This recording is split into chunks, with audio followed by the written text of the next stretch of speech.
Today we're going to install a new battery on this 2011 Jeep Wrangler. Alright, first thing we're going to do is grab the battery and go ahead and place it into the battery tray. Alright, next we'll grab our battery holder or tie down, and we'll put in the bolt that goes to it and secure that sucker down. We will be using a size 10mm socket with an extension to be able to reach down there, and I'm using a 10mm wrench to be able to reach the negative terminal over here because we have some vacuum lines in the way. Alright, once you have that secured, we'll go ahead and connect our positive terminal, then our negative terminal, and let's go ahead and secure these down. With this one, we'll be using a 10mm and a 10mm on that one as well. The positive side you're able to get.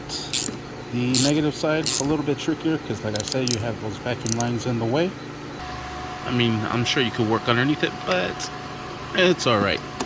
Just a couple of turns and we are set. And there we have it. Batteries installed. Let's go ahead and crank her up. Alright, moment of truth. She already sounds alive. Sweet. And there you have it. And thank you for watching. Please like and subscribe.